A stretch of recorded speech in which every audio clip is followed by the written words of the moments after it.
Beiping, or Peking as it used to be called, was built in the 15th century, the same century in which Columbus discovered America. It is an ancient city and the most beautiful in China. There are walls in Beiping too, a wall around it, walls inside it, even walls around individual houses. But these walls of defense were not the only walls in China. There were other walls too, walls of fear and superstition, and they served to isolate this great nation from our modern world. But today things are changing. The old walls are coming down. The ways of our Western world, both good and bad, have come to China. And they've come to stay. Education in place of ignorance, interest in the future as well as the past, the speed and strain of modern living. Beiping, a great Chinese city, is stirring in her sleep. Here, away from the main business section, are the hutongs, the walled alleys where the people live.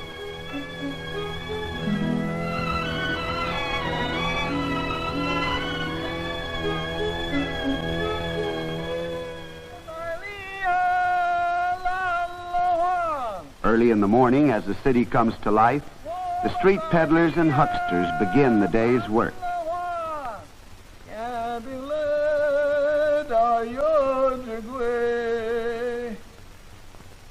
Each type of vendor has his own distinctive street song, accompanied by a rhythmic beat on wood or metal, sometimes a drum or bell.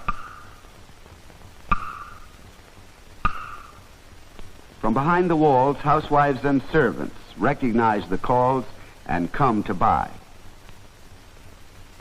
Peddlers provide everything that a household could possibly need. There are water sellers and shoe repairers, candy vendors and cotton cloth salesmen, scissors grinders and newspaper sellers. A visitor to Beiping would never know what life was like behind these walls unless he were invited to the home of a Chinese family.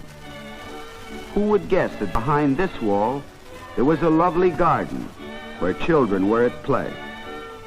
This garden belongs to Dr. C.F. Wu, a biology professor, and his wife.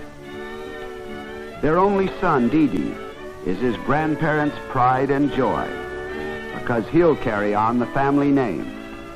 Didi has 6 sisters, 5 of them older and 1 still an infant. That makes 7 children in all. A large family even in China. The games that Chinese children play are not unlike those of American children. Some of their toys are different, however. They're shuttlecock and diabolo. This game is more familiar to us.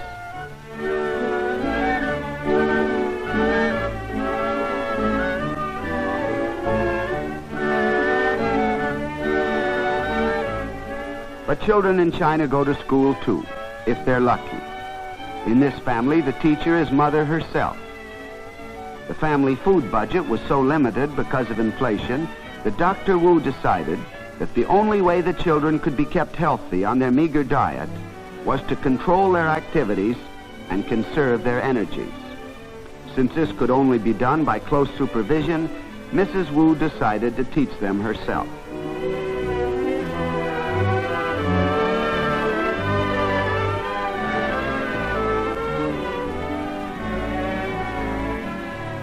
Yu Mei, the eldest girl, has become expert in using the abacus. This may look like a toy, but actually it's a sort of adding machine which can be used to subtract, divide, and multiply with lightning rapidity. Yu Mei's education is on Mrs. Wu's mind these days. She's taken the girl as far as she can. It's time now for Yu Mei to go to a regular school, but that costs money, and the Wus have little. If arithmetic in China is easy, learning to write is extremely difficult. There's no alphabet, and each word is represented by a separate and complicated design called a character, which has to be memorized down to every last curlicue.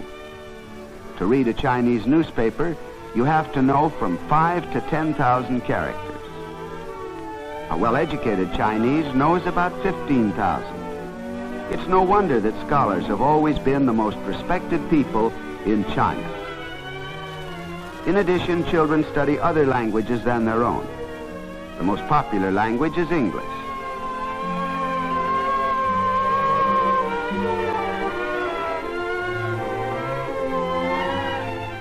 Mrs. Wu can't forget that she's a mother as well as a school teacher, and it's time now to prepare the baby's formula.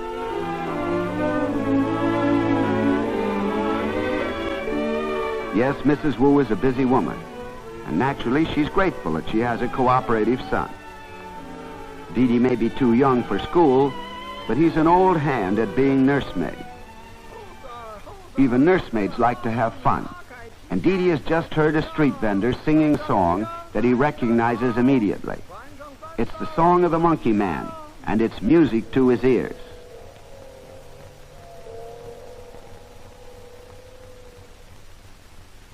He can't wait to break the news to Mother, thereby throwing the classroom into a state bordering on chaos. The school teacher knows when she's late, and class is dismissed.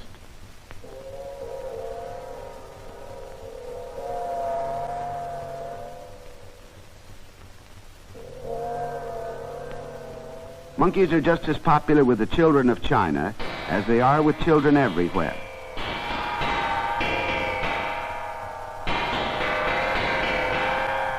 This one has obviously been to the Chinese theater and noticed that Chinese actors wear masks.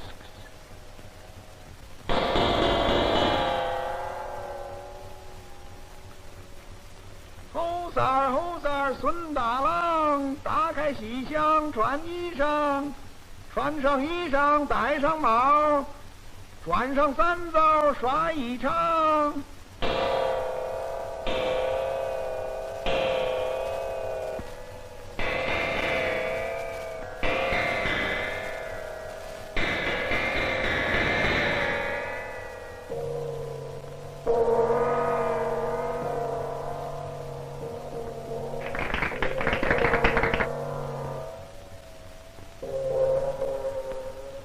Suddenly, you may remember something.